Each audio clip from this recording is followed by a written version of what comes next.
पर परागण। इसको इंग्लिश में कहते हैं क्रॉस पॉलिनेशन। Cross pollination. अब क्रॉस पॉलिनेशन से क्या मतलब होता है? क्रॉस यानी कि ये क्रॉस हो रहा है, ऐसे क्रॉस हो रहा है। तो जैसे ये एक पुष्प है या एक पादप ये है और दूसरा पादप ये है, ठीक है ना, दूसरा पादप ये है, इसके और भी पुष्प हो सकते हैं। तो इस पादप से यानी कि पादप नंबर 1 से पादप नंबर 2, इस पादप से पुष्प इसकी वर्तिकाग्र तक पहुंचते हैं। यानी कि पर परागण की परिभाषा अगर अपन देखें तो एक ही जाति के पादपों में होने वाला वह परागण जिसमें एक पादप के पुंकेसर से या पराग कोश से पराग कण स्वयं की जाति के ही दूसरे पादप के वर्तिकाग्र तक पहुंचते हैं, ठीक है ना। तो इस प्रकार के से पहुंचने की क्रिया जो है पराग कणों के पहुंचने की क्रिया को अपन क्या कहेंगे? पर परागण कहेंगे। यानी कि दूसरे पादप के ऊपर पहुंचते हैं। ध्यान रखना, प से पर परागण और प से पराया, यानी कि पर परागण, और प से पादप और प से पर परागण, यानी कि दूसरे पादप पराय पादप के ऊपर ये पहुंचे, तो उसको अपन क्या कहेंगे? पर परागण। ठीक है। अब पर परागण जो होता है इसकी भी वापस अलग अलग युक्तियां होती है या अनुकूलन होता है। कौन कौन से अनुकूलन वगैरह जो है वह अपन देखेंगे। तो सबसे पहला अगर अपन अनुकूलन देखें तो स्वबंध्यता।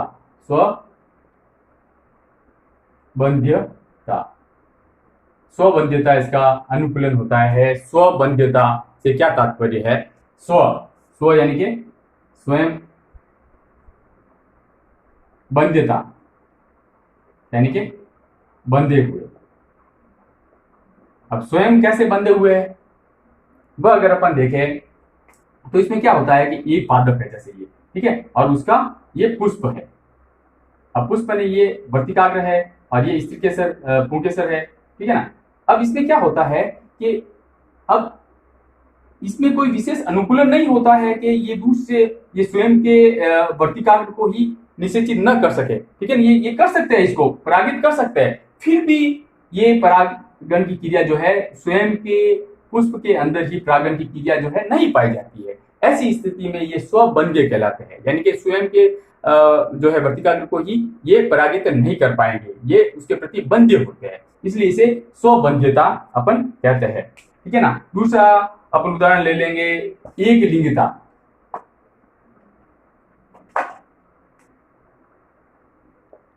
एक लिंगता।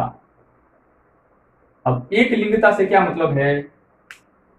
एक लिंगता, अब नाम से ही पता चला है एक, और लिंगता यानी कि एक ही है लिंग। अब लिंग क्या? यानी कि जनन अंग। जनन अंग, अब एक ही जनन अंग है। अब जनन अंग हम जानते हैं कि पादप का जनन अंग क्या होता है। अब पादप का जनन अंग क्या होता है? स्त्री केसर या पुंकेसर। स्त्री केसर या पुंकेसर होता है। अब यहां क्या कह रहा है? ये गुण एक लिंगिता है या एक लिंगिता, यानी कि या तो स्त्री केसर होगा उस पुष्प में और या फिर पुंकेसर होगा। यानी कि एक समय में ये जो पुष्प है इस पुष्प में या तो केवल स्त्री केसर ही होगा, ठीक है, और या केवल पुंकेसर ही होगा। ये पुष्प जैसे है तो अब इसमें, अब देखो बीच वाला भाग ये स्त्री केसर वाला भाग नहीं है, अब इसमें केवल पुंकेसर ही, ऐसी स्थिति। फिर ये क्या करेंगे? निषेचित कैसे होंगे?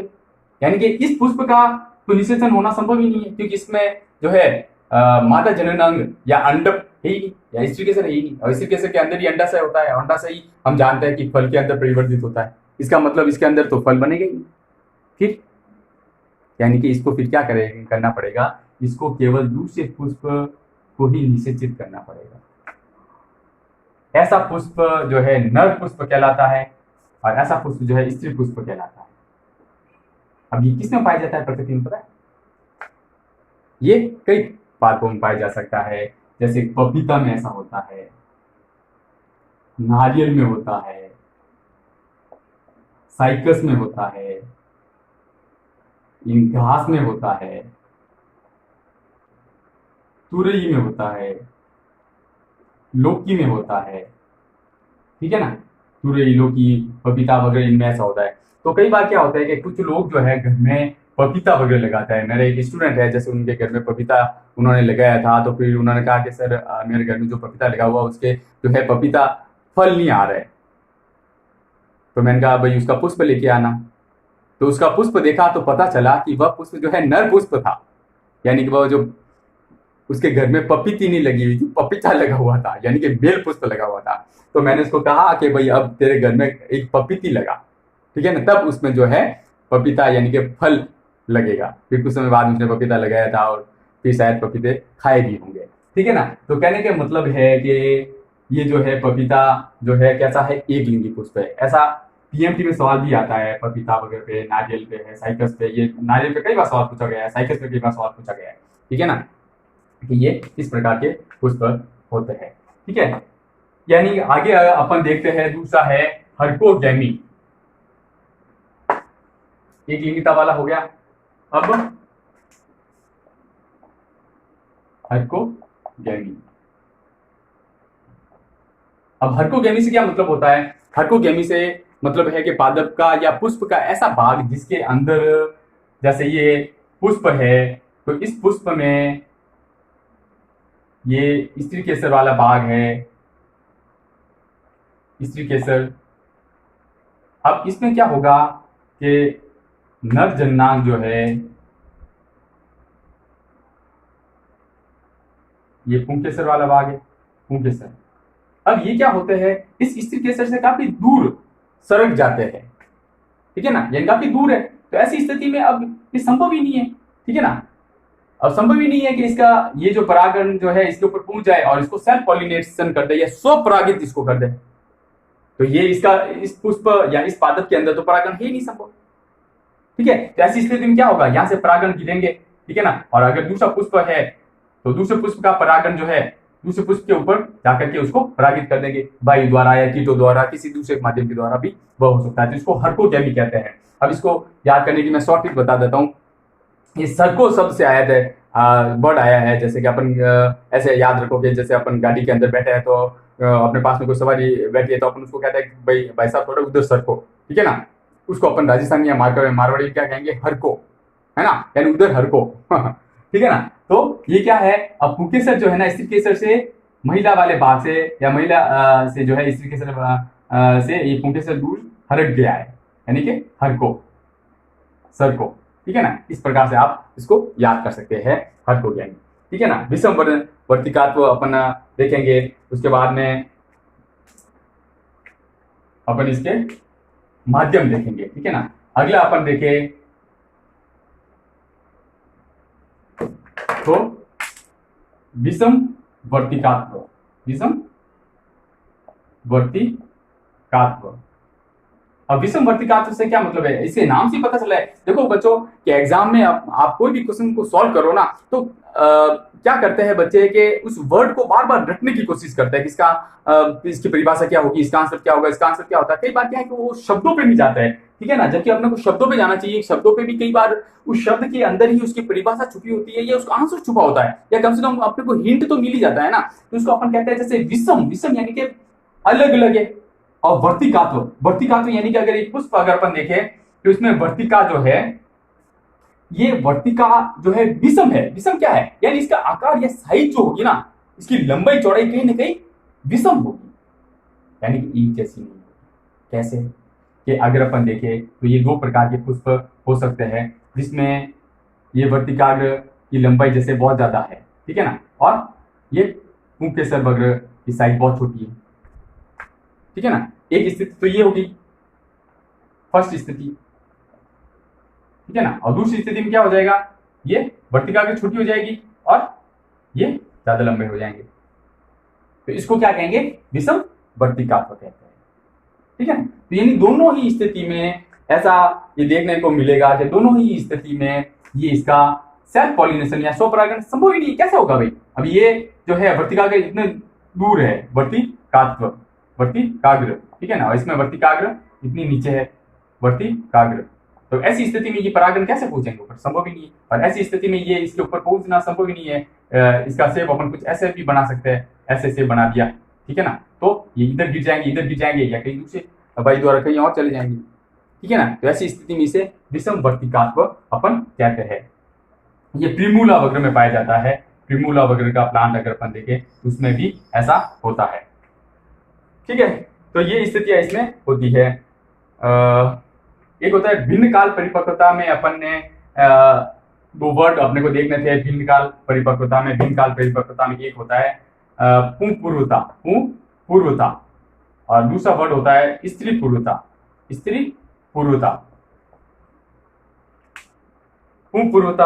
इसको कहेंगे प्रोटेंड्री, और इसे कहेंगे स्त्री पूर्वता को अपन कहेंगे स्त्री पूर्वता को अपन कहेंगे प्रोटोगाइनी, ठीक है ना। अब क्या है, पूर्ण पूर्वता में क्या होता है, यानी कि पुरुष वाला भाग,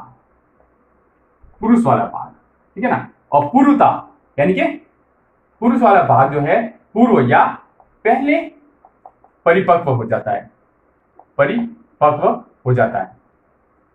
अब पुरुष वाला भाग कौन सा हो गया, पुंकेसर, ठीक है ना। तो वो पुंकेसर जो है वो पहले परिपक्व हो जाएगा। जैसे ये पुष्प है, इसमें पुंकेसर पहले परिपक्व हो गया और इसकेसर जो है परिपक्व हुआ ही नहीं, तो अब इसके ऊपर अगर ये परागण गिर भी गए तो ऐसी स्थिति में इनका निषेचन होगा ही नहीं, तो ये पर परागण के लिए अनुकूलन हो जाएगा, ठीक है ना। इसी प्रकार से जैसे कि स्त्री पूर्वता में अगर अपन देखें तो इसमें क्या होगा कि सेम कंडीशन होगी। ये पुष्प जो है इसका ये स्त्री वाला भाग तो पूर्व यानी पहले परिपक्व हो जाएगा, ठीक है ना, और नर वाला जो भाग है ना, ये नर वाला भाग ये बाद में परिपक्व होगा, तो ये परिपक्व हो गया है, ठीक है ना। अब जब इसको परागकणों की आवश्यकता है तब इसको परागकण मिले ही नहीं, तो फिर क्या करेगा ये? ऐसी स्थिति में क्या होगा, वायु द्वारा जो है ये दूसरे पुष्प के परागकण जो है इसके ऊपर वर्तिकाग्र के ऊपर गिरेंगे और उसका निषेचन होगा, ठीक है ना। तो इस प्रकार के स्त्री पूर्वता कहलाता है। ये चंपा है, बरगद है, इसमें इस प्रकार से पाया जाता है, ठीक है ना। तो ये इसका हो गया। आगे अपन देखते हैं पर परागण की विधियां। पर परागण की विधियां, पर परागण की विधियां। अब पर परागण की विधियां कौन कौन सी है? जैसे वायु परागण। अब वायु परागण में क्या होता है, नाम से पता चल रहा है, वायु और परागण यानी कि पॉलिनेशन, ठीक है ना। यानी कि ऐसी विधि जिसमें परागण की प्रक्रिया जो है वायु की सहायता से संपन्न होती है, उसे अपन क्या कहेंगे, वायु परागण। यानी सिंपल है, इसमें जैसे ये पुष्प है या एक पादप है, ठीक है, ये पुष्प है दूसरे पादप का, ठीक है ना। तो अब इसी स्थिति में वायु द्वारा जो है ये पहले वाले पादप से दूसरे वाले पादप के ऊपर परागकण पहुंचेंगे, पहुंचना, ठीक है ना। ऐसी स्थिति में अपन इसको क्या कहेंगे, वायु परागण का। एकाध पादपों में जो है ये वायु परागण की स्थितियां पाई जाती है। अब दूसरा अपन देखते हैं जल परागण।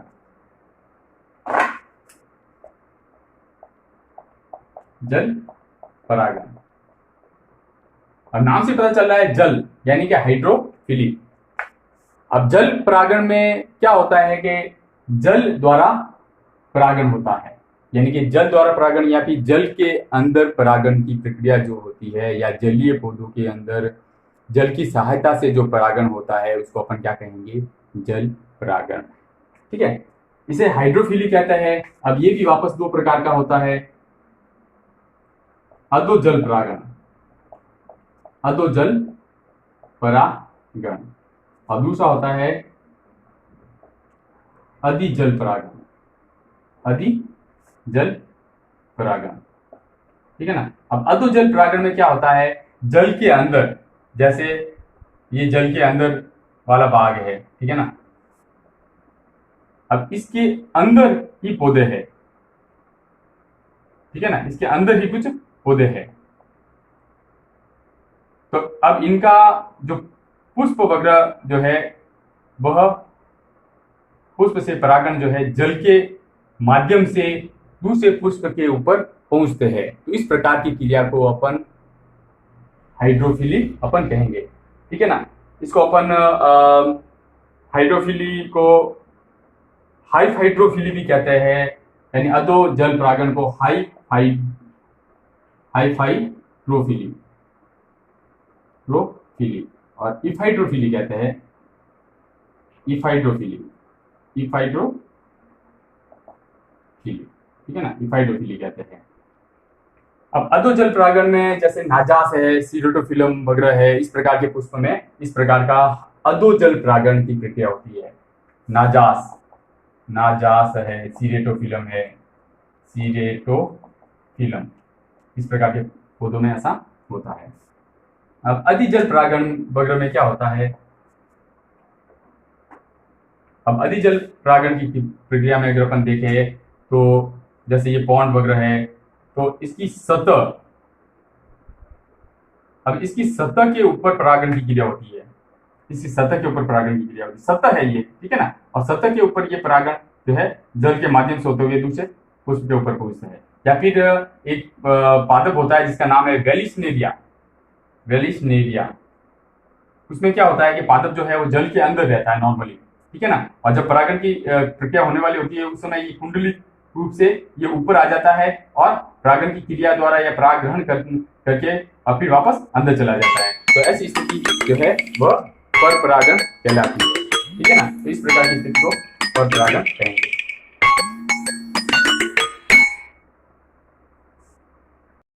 अगला अपन देखते हैं कीट परागण, और इसके बाद में अपन देखेंगे पक्षी परागण।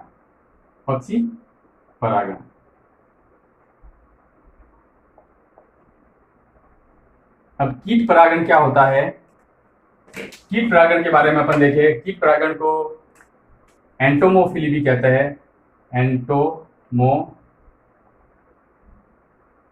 ठीक है ना। एक ब्रांच होती है एंटोमोलॉजी। आप जैसे एमएससी करेंगे तो उसमें एमएससी के फाइनल ईयर में जो है स्पेशल ब्रांच होती है एंटोमोलॉजी, जिसमें अपन कीटों के बारे में अध्ययन करते हैं। तो वहीं से ये शब्द आया है एंटोमोफिली, ठीक है ना।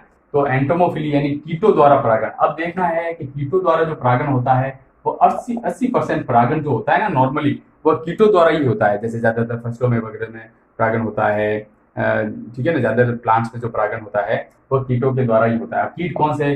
जैसे मधुमक्खी, वेस्ट ततैया, जिसे आम भाषा में टांटे भी बोल देते हैं, ठीक है ना, मौत है, ठीक है ना, भौरा है।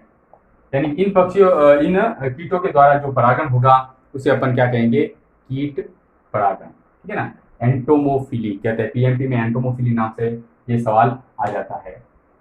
इसके बाद में देखें तो पक्षी परागण। अब पक्षी परागण में नाम से पता चल रहा है पक्षियों के द्वारा होने वाला परागण। अब इसका जो टेक्निकल टर्म है काइरेप्टेरोफिली,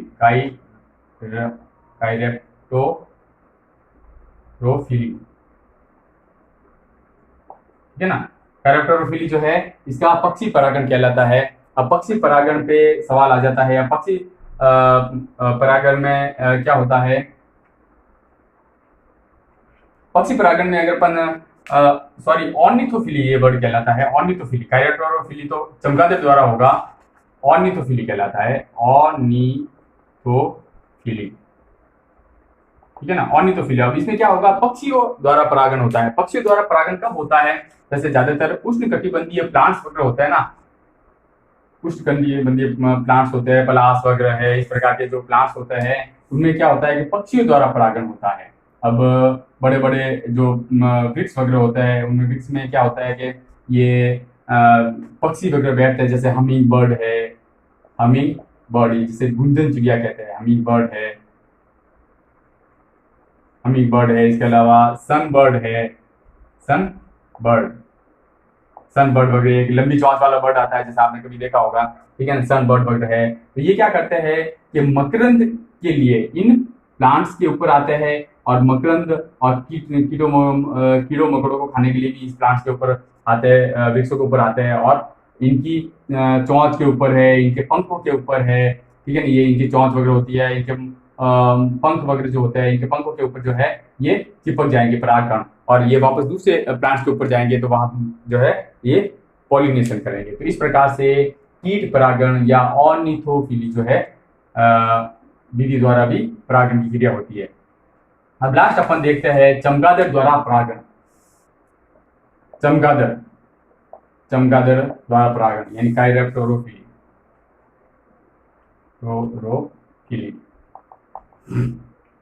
अब चमगादड़ वगैरह क्या करती है, मकरंद वगैरह के लिए है, या छोटे मोटे कीट पतंगों को खाने के लिए इन पेड़ों के ऊपर जो पुष्प वगैरह होते हैं वहां पे ये जाती है, और अपने पंखों के ऊपर है, शरीर के ऊपर ये परागकण लग जाते हैं, और फिर दूसरे पुष्प के ऊपर बैठती है तो वह ये परागण करती है। जैसे एडेनसोनिया वगैरह में ऐसा पाया जाएगा। एडेनसोनिया यानी गोरख इमली है, ठीक है ना। कदम एंथोसिफेरस, कदम वगैरह जो होता है इसके ऊपर भी होता है, यानी कदम का बड़ा वृक्ष होता है, बहुत बड़ा वृक्ष होता है, ठीक है ना। तो उसमें क्या होता है कि वहां पे इनके पुष्प के ऊपर ये बैठते हैं चमगादड़, ठीक है ना, और फिर दूसरे पुष्प के ऊपर बैठेंगे तो ये वहां पे परागण करेंगे। इसलिए आपने देखा होगा कि कदम वगैरह का बहुत बड़ा वृक्ष वगैरह होता है, उसके ऊपर बहुत सा ज्यादा मात्रा में जो है चमगादड़ों का डेरा वहां पे लगा हुआ रहता है, तो वो मकरंद या कीट पतंगों की खोज के लिए वहां पे जाते हैं। तो इस प्रकार से पुष्प का या पादप का भी काम हो जाता है, और इन जो है पक्षियों का, चमगादड़ों वगैरह का भी कार्य हो जाता है। तो इस प्रकार से ये परागण की क्रिया जो है वह संपन्न होती है। इसके अलावा कुछ विशिष्ट प्रकार के परागण भी पाए जाते हैं, जैसे सर्प वृक्ष वगैरह होता है जिसमें सांप द्वारा परागण होता है। सर्प वृक्ष वगैरह होता है, सर्प वृक्ष, ठीक है ना, एरिसीमा जिसे कहते हैं, एरिसीमा, इसमें सांप द्वारा परागण होता है, सांप द्वारा परागण होता है, ठीक है ना। घोंघों द्वारा परागण होता है, घोंघों द्वारा किसमें होता है, जैसे ऑर्किड वगैरह होता है, ऑर्किड में घोंघों द्वारा परागण होता है। चींटियों द्वारा भी होता है, मिडनिकोफिली कहते हैं जिसे, चींटियों द्वारा। हाथियों द्वारा भी होता है, हाथी होता है ना, हाथियों द्वारा, ठीक है ना। तो इस प्रकार से अलग अलग विशिष्ट परागण भी कहलाते हैं, ठीक है। तो ये परागण वाला टॉपिक का अपना कंप्लीट हुआ है। कल अपन नेक्स्ट टॉपिक अपन देखेंगे। तब तक आप इसके नोट्स बनाइए और इस टॉपिक को आप अच्छे से याद कीजिए। जिन्होंने मेरा चैनल अभी तक सब्सक्राइब नहीं किया है वो कृपया सब्सक्राइब करें, और बाकी अपने दोस्त जो है जिनको सब्सक्राइब करना नहीं आता है उनको भी आप बता दीजिए, ताकि आपको नए जो है टॉपिक में पढ़ाऊंगा तो उसकी जानकारी आपको टाइम पर मिल सके। Thank you.